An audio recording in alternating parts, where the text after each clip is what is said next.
It's now time for the big story, and that is a big current affairs story that we look at this time every morning. So the results are in.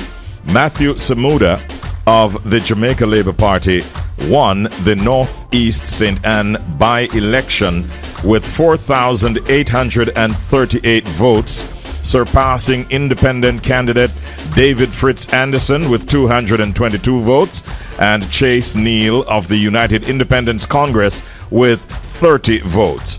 Voter turnout was 11.6%.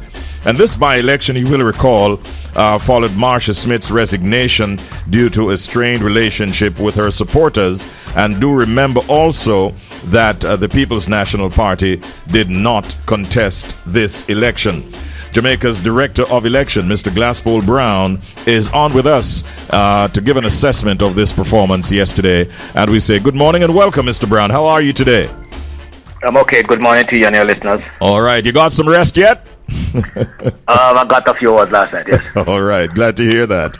How would you assess the logistical arrangements and the overall performance of the Electoral Office of Jamaica in terms of readiness and execution of this by-election yesterday?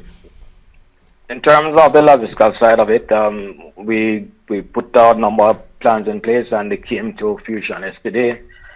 The support was good for the team. I think the team did a good job. We had a very quiet day, as the numbers reflect. The turnout was very low, and everything went smoothly. There was no major issue that was brought to our attention yesterday in terms of any disruption and any incident that we need to have been involved in, certainly from the security force aspect of it. So I think the day was good. We did everything professionally. We did everything efficiently. And we had a good day in terms of what transpired at the end of the day. So you're saying you can report this morning there were no irregularities, no challenges whatsoever to the voting process yesterday? No major challenge. There was no irregularity. Certainly the elections were monitored and observed by CAFE, and we expect CAFE to submit or give a report later today in terms of their assessment. But as far as we are concerned from the Electoral Office of Jamaica and the Commission, nothing irregular took place. It certainly was brought to our attention, and based on our involvement, we picked up no such irregularity. Now, what happens today, the day after the by-election? Would you say that the results that were announced were preliminary, and is there a recount that will be taking place today?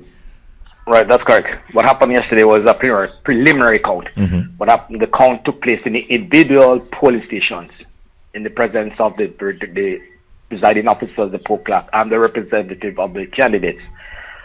What will happen today, we begin what is known as a final count. Yes. So the returning officer of the constituency would then do his or her count starting at 10 a.m. this morning in the presence of the representative of the candidate or their representative, and they will examine every single ballot. And I sort of stress that because it takes time for them to examine every single ballot. So they would have to go through the 5,020 and 90 ballots that were cast yesterday. And they will go through that, do their final check, and then the presiding officer, the returning officer would then pronounce the official winner of the election. So we expect that will be done sometime later on today then? It should be finished there this afternoon, but worst case, early tomorrow. What are some of the things that you'll be looking out for in a recount like this? Well, normally you look at in terms of whether the mark is correct. And our law requires that it to be marked. We look at whether or not, and to sort of confirm that the marked ballot reflects the intention of it reflects the actual vote, whether or not it was for the correct candidate as was counted. And the returning officer seeks to identify whether that is a spoiled ballot or whether that a ballot that was counted in the prayer code should have been rejected. So those are things that they would have checked. They would then look at the poll book to cross-check to make sure. Mr. Brown, are you there? What we recorded. Okay.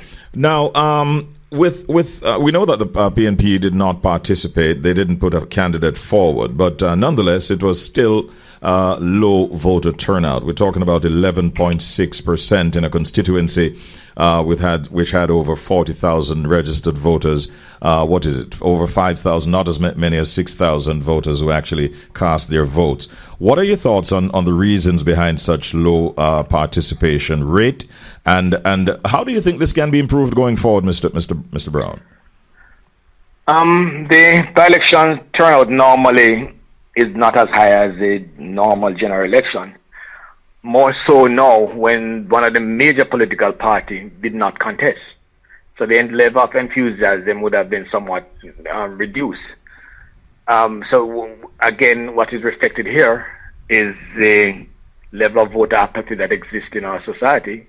And I think what needs to be doing and what needs to be done, and certainly we have been having a discussion at the Commission in terms of how as a Commission we can impact on it.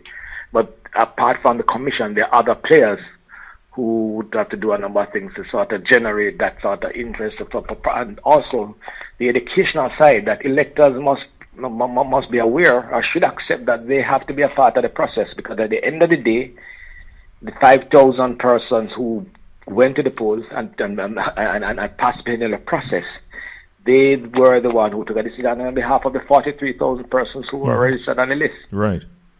So many persons have not participated, which means they really don't have a voice, and they didn't make their voice be heard through their votes. That is correct. Mm-hmm. So from your office at the Electoral Office of Jamaica, any specific plans to address this, whether it be through public campaign or interaction with voters generally? All right. Remember our mandate, certainly from the EOJ, we are the executing arm of the Commission. Yeah. Our mandate is to execute and manage election.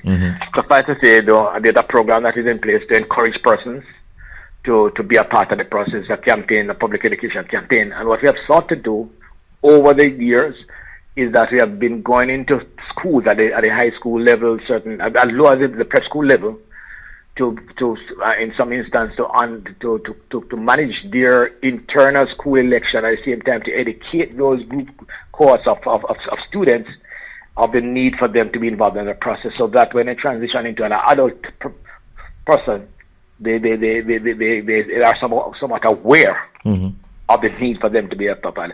So there's a number of things that we'll be doing. We're having a public education campaign. We also been involved certainly in terms of elections of different associations, and then use that opportunity to educate the persons who are within those grouping the need and importance for them to be involved in the process.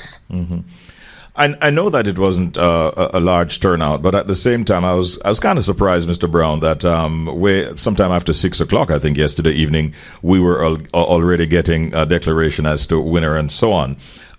Did the Electoral Office of Jamaica implement any new voting technologies or processes in this by-election that allowed you to be able to give that preliminary result, I'd say, so early? No, what we've been doing is to refine our system in terms of our communication at the various polling stations. So what you see happening yesterday was a refinement of that process, so that there was that greater interconnection between our main center, which was in St. Andy, and the 146 polling stations across the constituency. So that's why you see the playing itself out. So it's more a refining of what we have had in place, and we hope to. We did some little tweaking of it, which we used as a test case. So hopefully, in the general election, which is a wider election, we hope to see the benefits of a quicker turnaround in terms of getting the results out to the public. And you might be called upon to manage another election soon, based on what we're hearing from the government, as there are some other vacancies that they need to fill. Are you prepared? Yeah, you're correct. We have spared that in a short order. We'll hear certainly Minister Clark has indicated that he'll be resigning from the Parliament later this month, and so therefore most likely there will be another by-election. So we'll await the instruction of the Prime Minister whether or not there will be a by-election. So we have started our preparation. We are putting some premier preparations are in place in anticipation of that call. Finally, Mr. Brown, I'm interested, in getting the final results. I would be interested, for instance, in knowing, what was the any notable demographic trend, whether in terms of age and gender and so on. Will those kinds of information be forthcoming? That will be done. With last night, it will be on our website. You had a breakdown by polling stations. What the team will be doing now over the next couple of days is to break it further down by certainly in terms of age grouping, in terms of gender, etc. Mm-hmm. So further finer details will be done over the next couple of days, which will be published on our website. Yes. Mr. Brown, yourself and your team should be heartily congratulated. I thank you for speaking with me, and good execution. Good luck going forward. Thank you on behalf of the team. Have a good day. Thank you very much.